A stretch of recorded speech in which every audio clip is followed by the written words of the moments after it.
Listo, Priscila. Bueno, Arranquemos. muy buenos días a todos. Siendo las 7 de la mañana, damos inicio a la docencia de la mañana de hoy.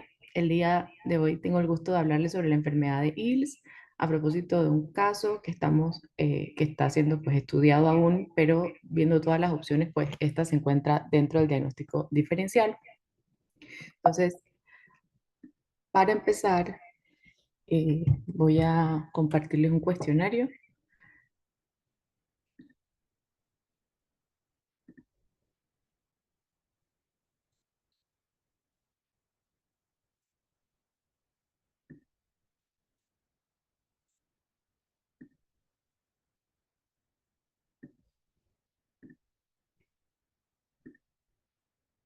Ahí lo pueden ver.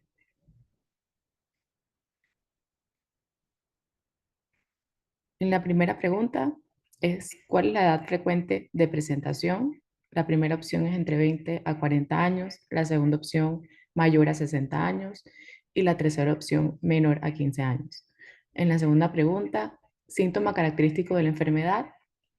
La primera opción está hemorragias vítreas a repetición, la segunda opción es pérdida progresiva de visión central, fotofobia severa o dolor ocular intenso. Y la última pregunta es ¿qué factor se ha asociado a enfermedad de ILS? La primera respuesta, deficiencia de vitamina A, miopía alta, tuberculosis o hipertensión arterial. Damos unos segundos para que el resto conteste.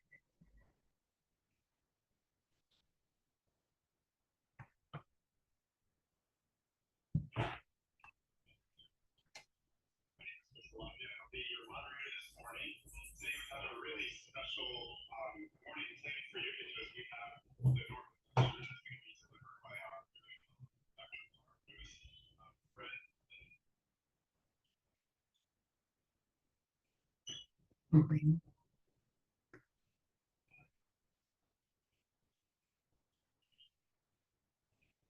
bueno, vamos a dar 10 segundos más.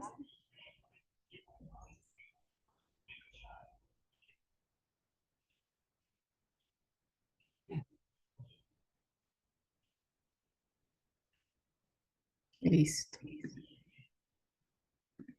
Entonces, allí pueden ver los resultados.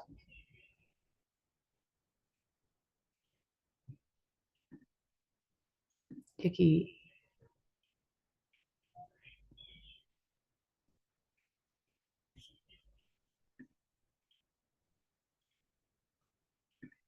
listo. No les aparece ahí no, la mayoría respondió, un 86% respondió la respuesta correcta entre 20 a 40 años, 57% la mayoría, hemorragia vitreosa a repetición, seguido de un 29% de pérdida progresiva de visión central, y la mayoría respondió la respuesta correcta que se ha asociado a tuberculosis. Listo. Entonces, ya para empezar,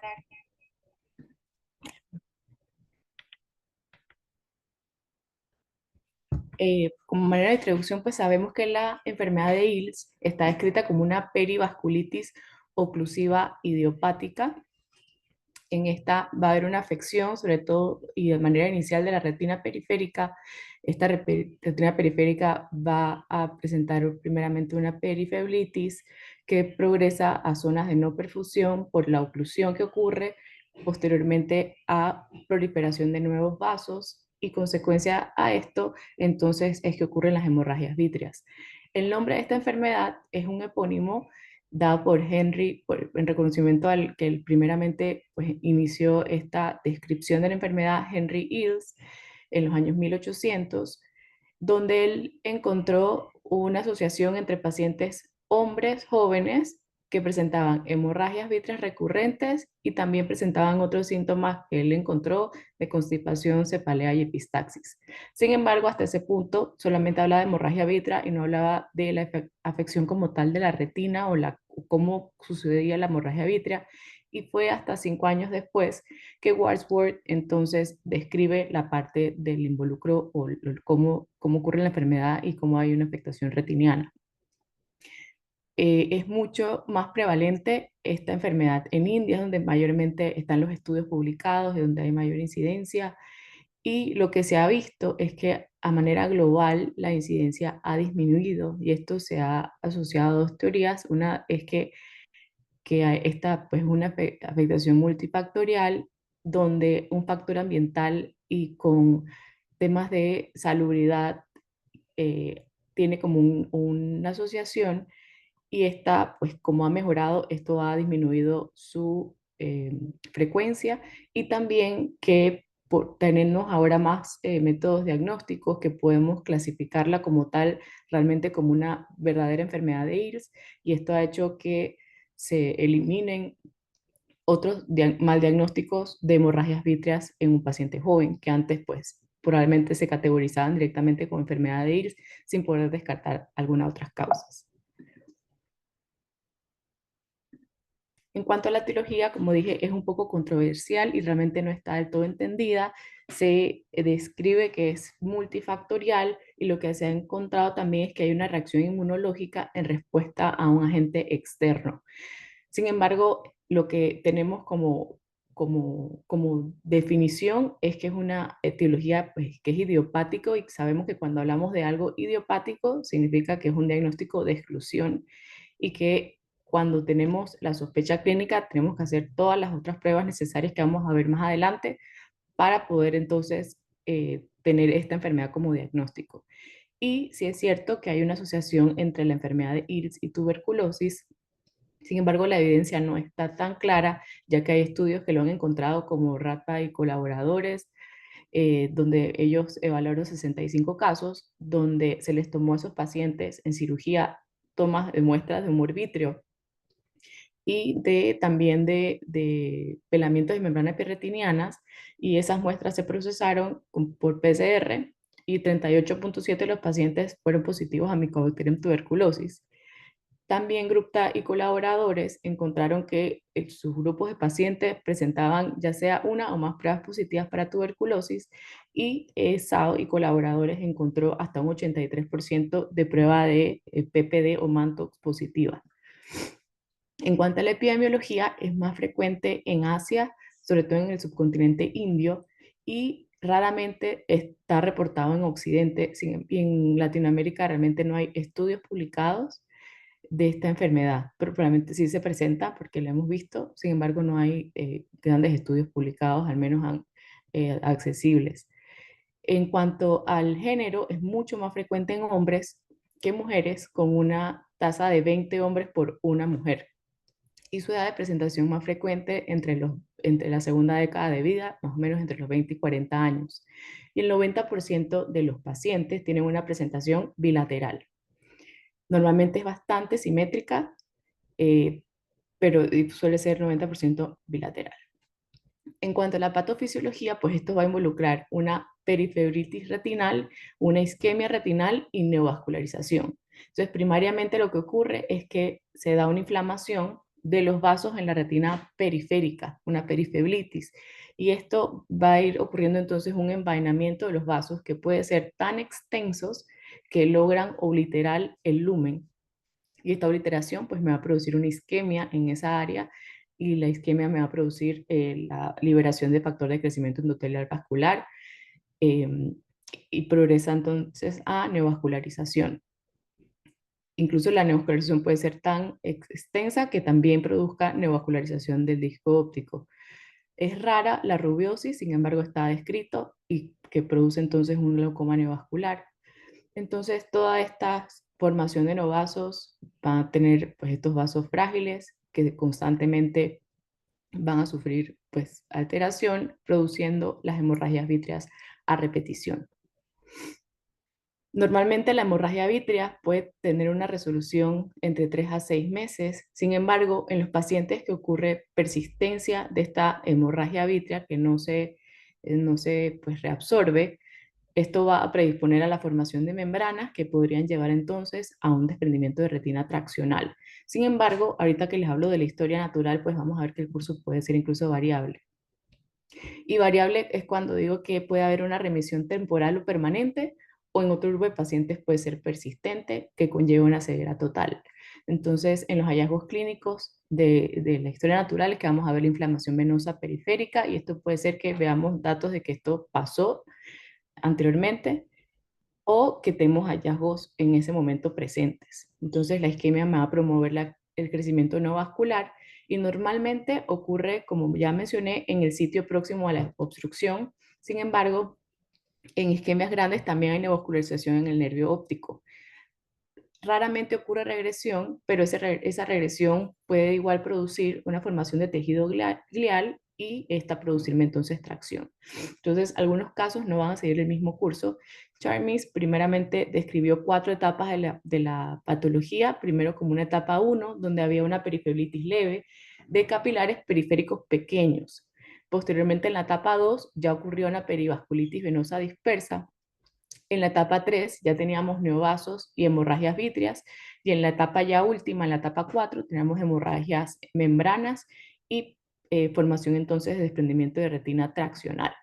Sin embargo, luego Saxena y Kumar eh, presentaron otra clasificación que en general es la que más se utiliza, sin embargo no hay nada estandarizado, y lo describió por etapas. En la primera etapa, donde se encontraban hemorragias vítreas superficiales con grandes áreas de perifibritis de vasos pequeños, y esto sería 1A o vasos más grandes, y lo categorizaron como 1B.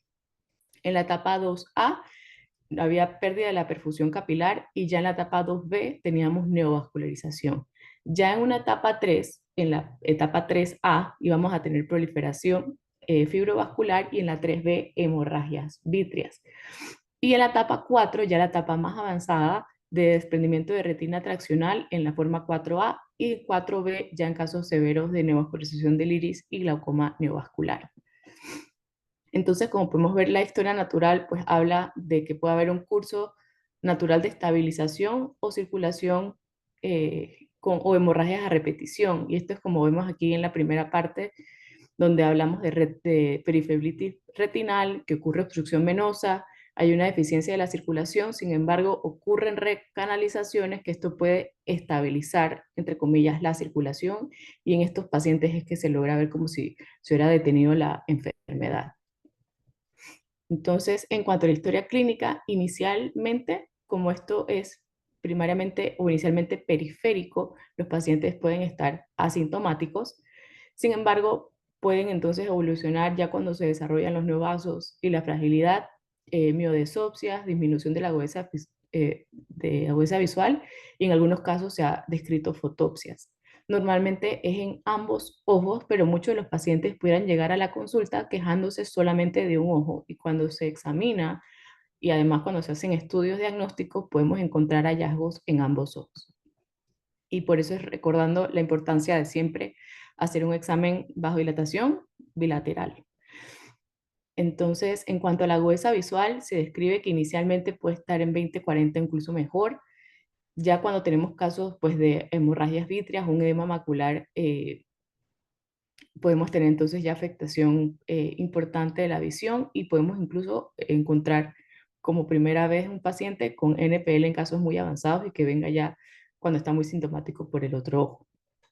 En cuanto a la valoración en el segmento anterior, es poco frecuente que encontremos uveitis, sin embargo, cuando la encontramos, suele ser de tipo no granulomatosa. Ya si encontramos otras variantes, por ejemplo, que encontramos una uveitis granulomatosa, tenemos que pensar en otras opciones como sarcoidosis, si vemos un hipopio, pensar en BESET, y en pacientes más tardíos o con enfermedades más avanzadas, donde pudiéramos encontrar neovascularización del iris. En cuanto al vitrio, es poco frecuente que se reporte vitreitis. Lo que sí podemos ver es encima de las áreas de vasculitis, sobre esa área podemos tener una especie de haze vitrio y pues la hemorragia vitrea que ya he mencionado anteriormente. Entonces, acá podemos ver la imagen de la etapa inicial, en la etapa temprana, que es la etapa inflamatoria. Vemos que en este caso involucra incluso más de un cuadrante, pudiera estar sectorizado, pero puede involucrar todos los cuadrantes y vemos que cómo se produce la flebitis y todo el envainamiento de los vasos y con estas hemorragias superficiales. Eh, Normalmente, cuando hay involucro macular por enfermedad de IRS, es por un edema. es poco frecuente que encontremos hemorragias subyaloideas en área macular, membranas o fibrosis, sobre todo en esta etapa inicial. En la etapa isquémica es donde ya vamos a ver que ocurrió el cierre de la perfusión capilar y vamos a ver estos espacios hipofluorescentes donde hay pues pérdida o no perfusión de los tejidos.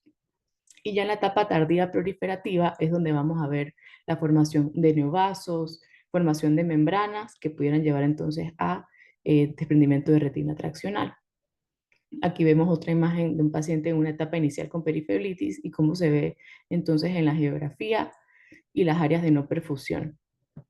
Y acá en una etapa más avanzada ya proliferativa, donde vemos extensos sangrados, hemorragias y exudados. Y aquí estas malformaciones como chonts que se han formado de comunicación. Cuando se ha buscado como las causas iniciales de consulta y los hallazgos clínicos, pues en este estudio encontraron que el principal por el que fue el paciente fue por disminución de la agudeza visual y miodeusopsias como segunda causa. Y en los hallazgos, en el ojo sintomático, en la mayoría de los pacientes encontraron fue hemorragias vítreas y en el ojo contralateral lo que encontraron fue una perivasculitis y áreas incluso de no perfusión en el ojo que el paciente podía no tener ningún tipo de síntomas.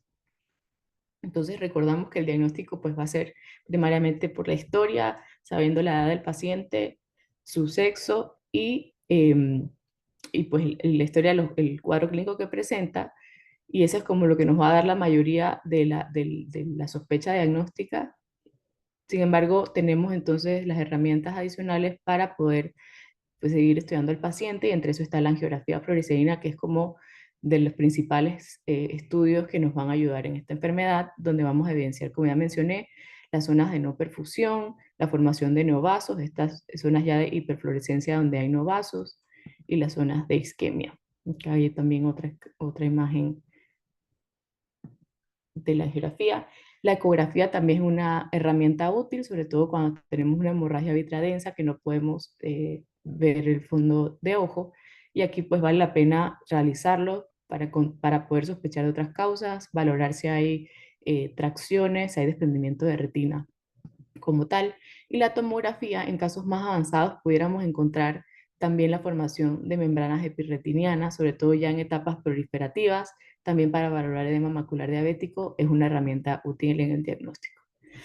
En cuanto a las pruebas de gabinete son necesarias, ya que son las que nos van a ayudar a descartar las otras causas y poder diagnosticar esta enfermedad, y hay que descartar todas las causas de vasculitis, pensando en eso, entonces un hemograma completo, glicemia, sobre todo para descartar una retinopatía diabética, aunque tiene hallazgos parecidos, pero hallazgos que también hacen que no sea tan posible el diagnóstico, pruebas de coagulación, la placa de tórax o TAC de alta resolución y prueba de Mantoux por la sospecha de la asociación con tuberculosis, es sumamente importante, y también es importante para el tratamiento, ya que vamos a ver más adelante que el tratamiento es de tipo inmunosupresor, y si tenemos una enfermedad de base como tuberculosis o un antecedente importante, pues pudiéramos hacer que el cuadro sea sistémicamente muy comprometido, incluso ocularmente, si damos un tratamiento sin hacer todo el diagnóstico completo.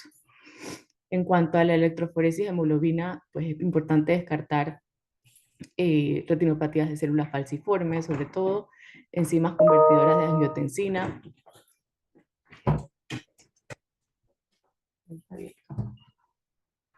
Bueno, hola.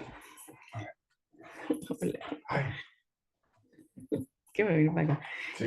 Sí, enzimas convertidoras de angiotensina, ANA, para descartar enfermedades autoinmunes, sobre todo lupus, que pudiera darnos un cuadro similar, y BDRL y VIH, BDRL sobre todo porque es una de las enfermedades que nos puede hacer como mímica de muchas patologías, que es la gran simuladora. Entonces, cuando hablamos del diagnóstico diferencial, ya que sabemos que tenemos distintas etapas en la que se va a presentar, dependiendo en qué etapa estamos, asimismo entonces podemos pensar en un diagnóstico diferencial cuando tenemos la etapa de la vasculitis. En las enfermedades sistémicas, importante diferenciar pues de una leucemia, de esclerosis múltiple, sarcoidosis, sífilis, como dije, por eso es la prueba de DRL, lupus, toxoplasmosis en una forma muy atípica, tuberculosis y granulomatosis de Wegener.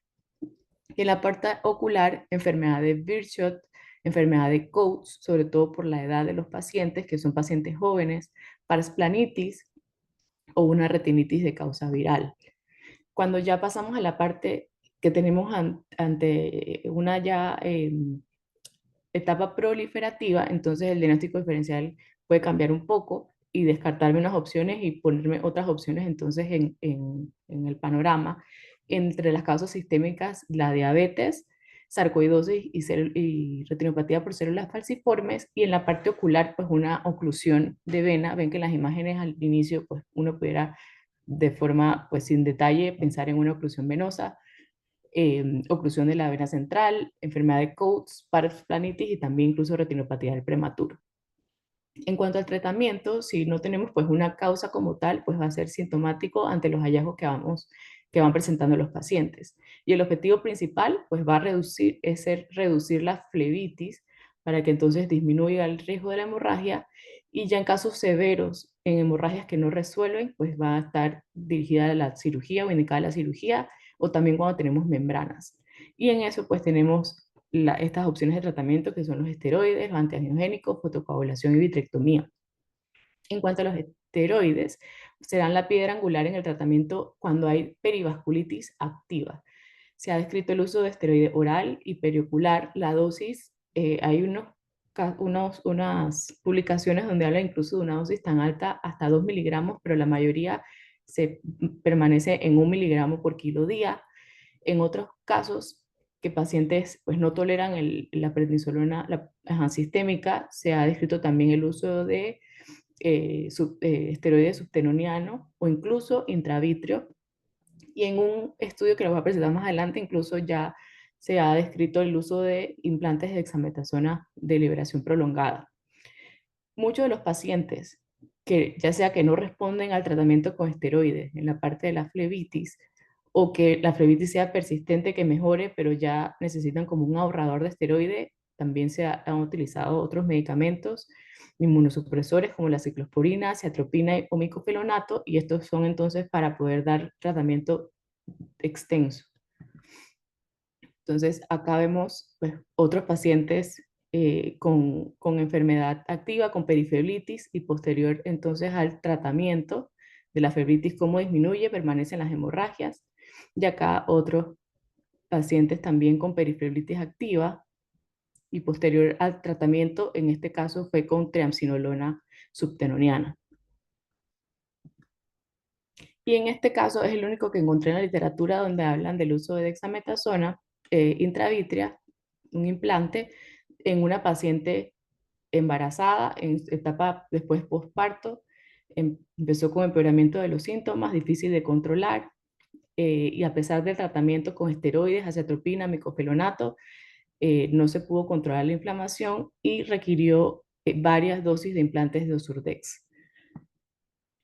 En cuanto al tratamiento de tuberculosis, ya que vemos que hay una asociación fuerte, es importante pues tenerlo presente. Sin embargo, esta parte también suele ser controversial, si dar o no tratamiento solamente ante una PPD positiva, por ejemplo, ya que esta terapia antituberculosa es alta, la dosis de 400 miligramos de rifampicina, isoniazida 300 miligramos es diario y es por 9 meses, y así que esta parte es debatible. Sin embargo, en la literatura lo que apoya a este tratamiento son los casos muy severos, con una extensión importante, donde entonces podría considerarse.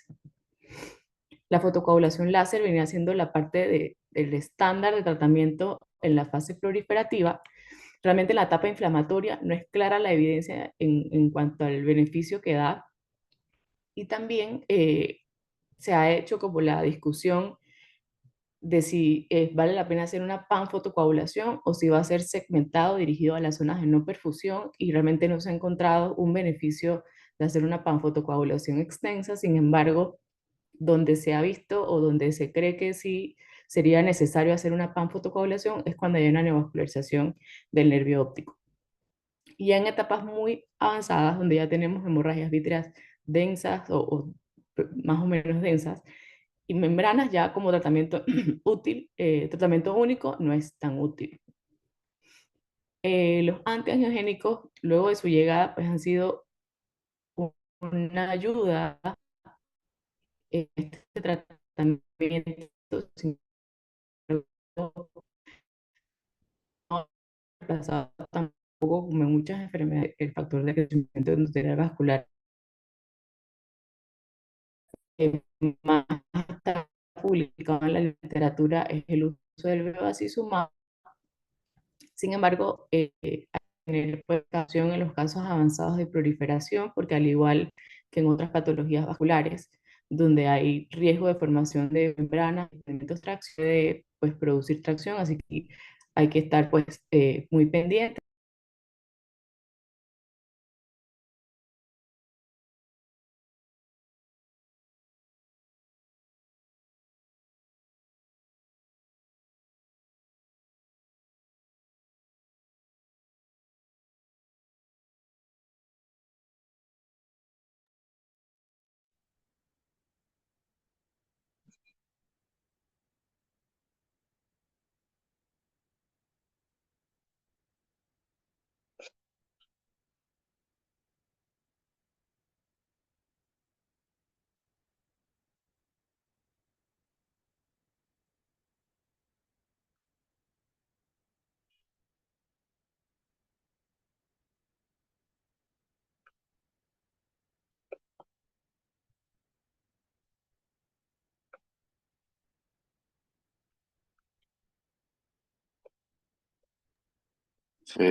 Se desconectó por problema del Wi-Fi. Un segundito que estamos arreglando. Vale.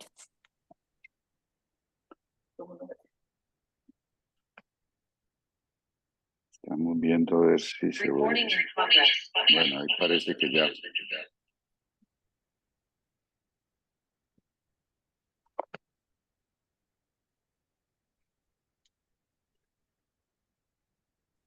Ya.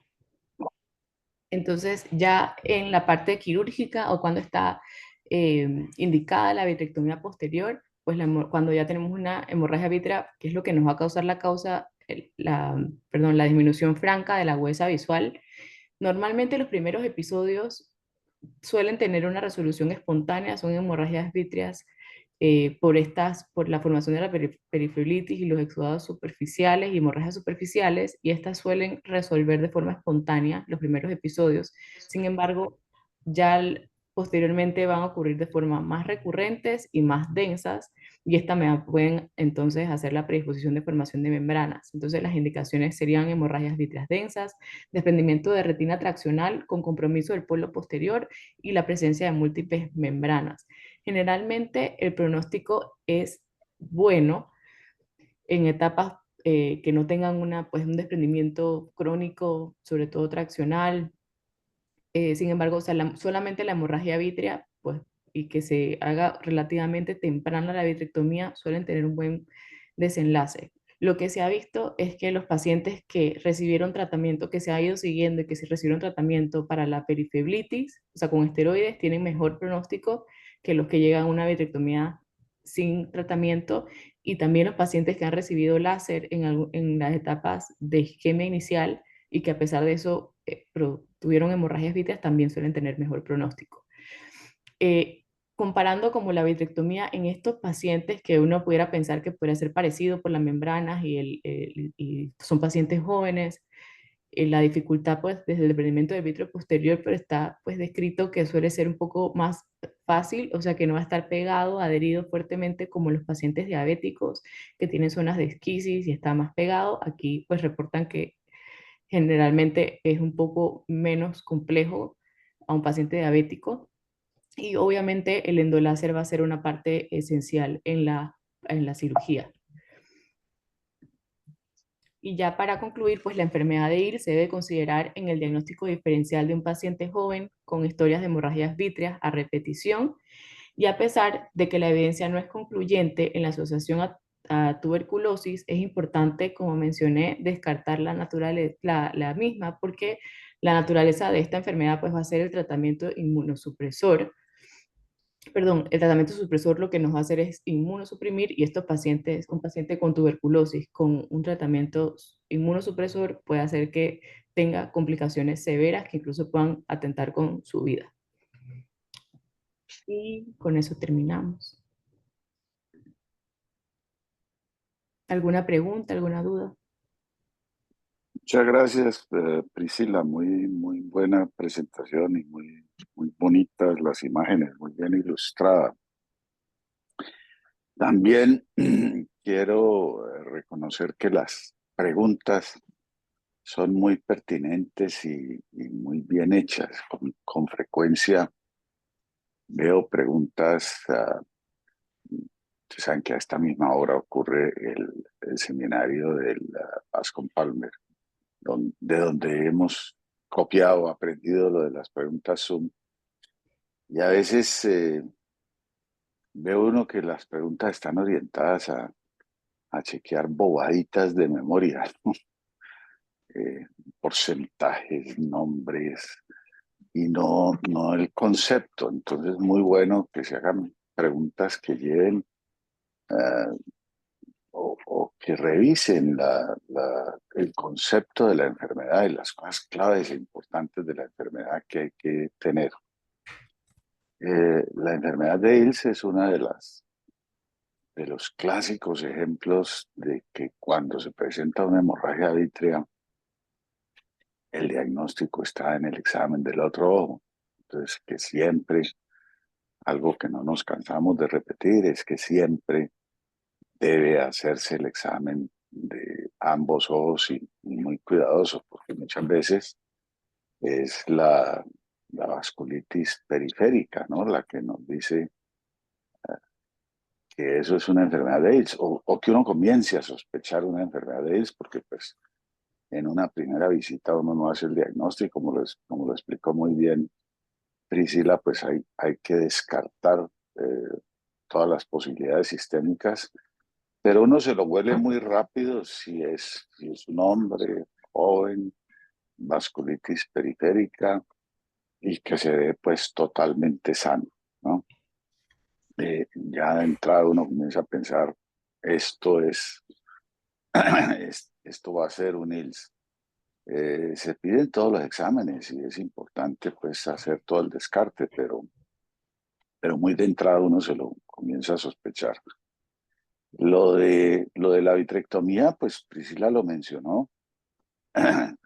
Yo siempre he insistido que solo si la hemorragia vítrea es leve, o sea, una hemorragia que permite ver el fondo, se puede observar. Entonces, en un caso de esos, pues uno comienza a tratar el otro ojo, el que no tiene hemorragia, y se le pone un antiangiogénico al ojo de la hemorragia leve para que no vuelva a sangrar y para poderlo tratar con láser y así evitarle cirugía. Pero si la hemorragia vítrea es densa, de tal calibre que no permite ver el fondo, eh, no tiene sentido observar. O sea, si ustedes observan hemorragias vítreas densas en casi todas las situaciones, en casi todos los diagnósticos, el ojo va a terminar muy mal. Y en este caso, el terminar es que hacen un desprendimiento de retina con proliferación periférica que suelen ser difíciles de manejar y tener muy mal pronóstico. Entonces, observar una hemorragia vítrea densa es muy mala idea. Lo que se debe hacer es similar a lo de retinopatía diabética, poner un antiangiogénico, vitrectomía temprana, eh, endoláser o crío agresivo, porque muchas veces la retina está levantada en la periferia y cuesta trabajo hacer el endoláser. Entonces se combina endoláser con crío y no es infrecuente que haya que combinarle implantes para compensar pues la contracción de la retina periférica. Entonces eso es una cosa que debe tenerse en cuenta cuando uno sospecha que el problema es periférico.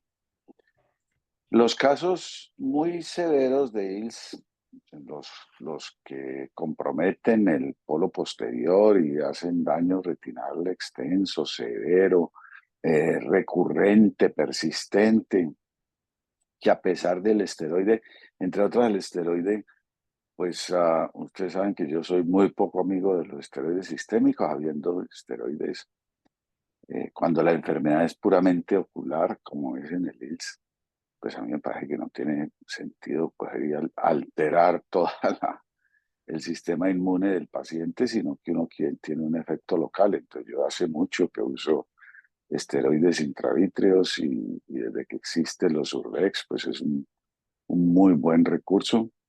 Entonces casi que nunca he usado esteroides sistémicos en ILS porque me parece una exageración pues de trastornar todo lo sistémico del paciente por un efecto puramente ocular. Entonces el esteroide, el antiangiogénico, el láser y el crío son la base del tratamiento y usualmente, como en casi todas las enfermedades retinales, pues cuando se hace el diagnóstico a tiempo y se hace el tratamiento a tiempo, pues los resultados son muy buenos. Pero si es diagnóstico tardío, eh, pues se ve mucho desastre. No, no es infrecuente ver el paciente que ya perdió un ojo porque no se lo trataron, no se lo diagnosticaron tardíamente y ahora viene a tratamiento del segundo ojo. Entonces es una enfermedad de la que hay que estar pues muy consciente y muy alerta. El tratamiento anti-TBC decía que es una, yo creo que es válido en las persistentes, recurrentes, severas.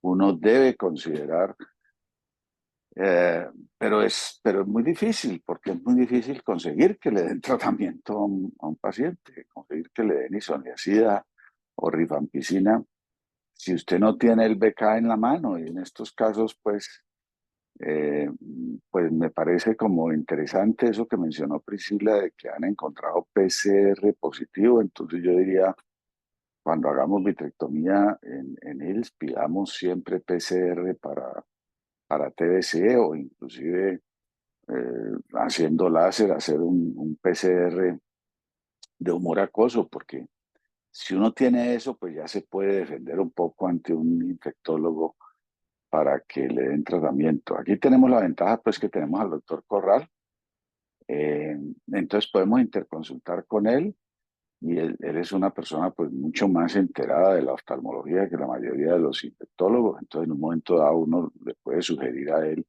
ayúdame con el tratamiento anti-TBC, porque, pues, como muy bien decía Priscila, pues, ponerle esteroides, así sea tópicos locales a un paciente que de pronto pueda tener un factor de TBC andando, pues siempre da mucho miedo. Entonces, yo por lo que he abocado es dar isoniazidas simultáneo con el tratamiento. Y eso, pues, usualmente termina funcionando bien si uno logra que le den la isoniazida. Si hay experiencia, comentarios, bueno, el otro comentario, Priscila mencionó que un paciente, sugiero en lo posible y cuando la charla esté motivada por un paciente, pues que hagamos algo parecido a lo que se hace con el seminario del Vasco Palmer, siempre presentar el paciente sin necesariamente soltar de entrada el diagnóstico, plantear el dilema diagnóstico, el dilema de manejo y luego resolverlo con el curso de la charla, porque todos sabemos que cuando uno le mete emoción al asunto, le mete el contacto personal, el conocimiento del caso, pues eso ayuda a grabar mucho mejor. Entonces, comentarios, preguntas, alguien que quiera compartir alguna experiencia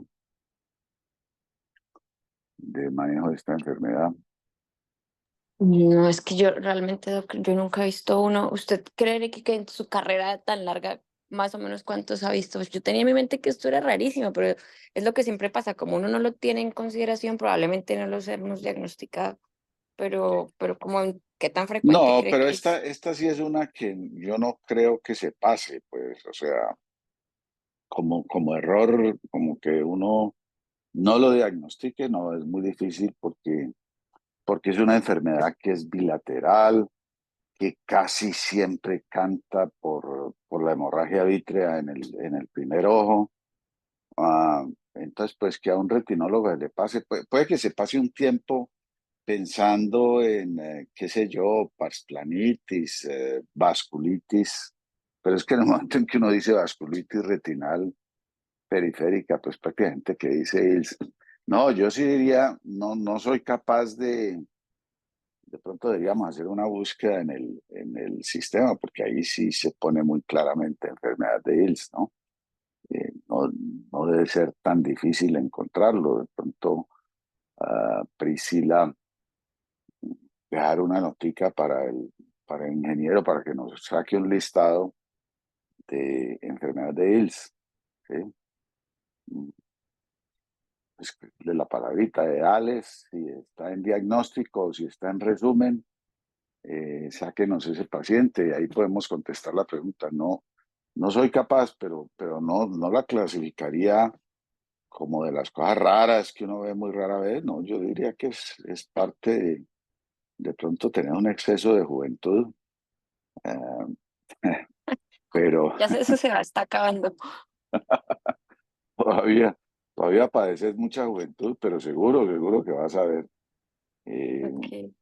se ve esta enfermedad, yo no puedo decir que es frecuente, ni soy capaz de decir cuál es el número, pero sí es una enfermedad que se ve y que está ahí y que no es como muchas, pues, muchas otras que hemos discutido en estos días o en este año, en donde realmente son tan raras que a uno sí se le pueden pasar, pues esta no es una enfermedad que le pase a uno. Podría ser que se pase un tiempo en otro diagnóstico, pues, ¿no? Eh, o que inclusive la llame vasculitis retinal periférica y no la llame ELS, ¿no? Porque no se acuerda de la palabrita, pero vasculitis retinal periférica en donde ese es el único hallazgo, no hay nada sistémico, no hay ninguna otra cosa, pues eso es ELS. Podría ser, Priscila lo mencioné, pues una oclusión de rama venosa, pero eso te canta después, porque si uno se confunde y trata algo como oclusión de rama venosa, o inclusive como citomegalo, podría ser otra cosa que uno confunde cuando el compromiso es posterior, o podría uno pensar en discrasias sanguíneas cuando ve hemorragias posteriores, pero pues no encontrar nada, ¿no? Entonces, pues no, es un diagnóstico al que se cae, yo diría que relativamente rápido, por lo menos en el espectro de sospecha o diagnóstico diferencial. Lewis es una de las cosas que uno primero piensa, pues cuando ve vasculitis. Claro que Lewis es mucho más arteritis, pero y no suele ser pues tan hemorrágica. Pero pues rápidamente, en la medida en que uno va descartando enfermedades, pues cae en este diagnóstico. Aquí es ¿Alguna muy otra? valioso la Mm, angio de campo amplio, ¿no? Y creo que de hecho, pues la clínica está pensando como por ahí en su presupuesto de los próximos años adquirir uno, Sí, ¿cierto? no, pues del próximo año. Yo he venido insistiendo mucho en la importancia de angio de campo amplio, ah, que ojalá la tengamos, pero que ojalá no, no reemplace la angiografía más detallada de polo posterior. No sé si han notado en las charlas del Bascom Palmer que ya lo reemplazó totalmente. Te muestran una foto de fondo y quieren mostrar un detalle del disco, de la mácula, y te muestran una foto de campo amplio y eso no se ve. Pues. Sí, De es pronto se verdad. han vuelto muy buenos ellos porque ellos describen. De pronto uno se vuelve bueno en ver la foto, de pronto en una pantalla grande, pero uno viendo eso en un celular o en una pantalla de computador, No yo se no no sé veo nada. Yo no veo los detalles del polo posterior que uno está acostumbrado a ver en las fotografías, pero sí es muy valiosa en todas estas enfermedades de la periferia retinal. Y aspiro a que el próximo año ya la tengamos, pero pues por ahora se puede hacer, pues yo cuando la necesito la pido al instituto y, o sea, nos Sí. llegan fotos razonablemente buenas, ¿no? Entonces, pues lo importante es que se pueda hacer, es una herramienta que tenemos a la mano y se puede, si uno quiere documentar, pero la verdad es que pues toda la vida yo he funcionado sin eso y el diagnóstico se hace pues mirando la periferia, ¿no? No hay vuelta. Ah, ¿alguna, algún otro comentario? Muchas gracias, Denny, muy buen comentario me parece, porque eh, sí existe. La enfermedad sí la vemos aquí. ¿Algo Yo más? quería decir, hola Doc, pues al primero Priscila, muy buena presentación, es muy bueno recordar qué exámenes mandar, recordar cómo enfocar el paciente y también pues yo solo he visto uno, entonces también me parece extraña la enfermedad.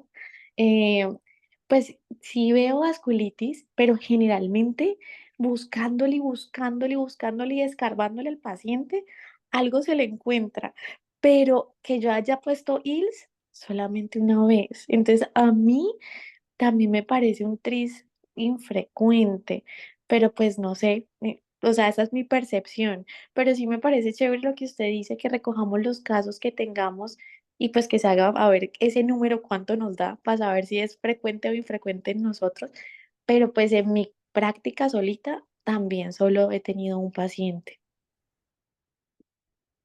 Sí, por eso les digo que yo no soy capaz, pues yo tengo la impresión de haber visto muchos, pero bueno, son unos cuantos añitos más que ustedes. Eh, pero ese muchos no soy capaz de ponerle un número y de pronto pasa lo que pasa con muchas enfermedades raras, pues que uno la recuerda, le, la recuerda mucho más que las cosas pues comunes, ¿no? Entonces uno infla en la mente la estadística. Pues a mí me pasa siempre, yo siempre digo, yo creo que yo tengo tanto, por eso ya no me atrevo. Yo he visto tantos y cuando voy a sacar el listado, no son tantos, ¿no? Entonces, sí, bueno saber, recordate pues, Priscila, de que y de pronto en una próxima charla nos contás cuál es el dato, cuál es el dato local. De todos modos, independiente de cuál sea el dato, pues sí es una enfermedad que es clave tener en la cabeza, ¿no? Ok. ¿Alguien más? ¿Alguien más de retina que esté aquí que quiera comentar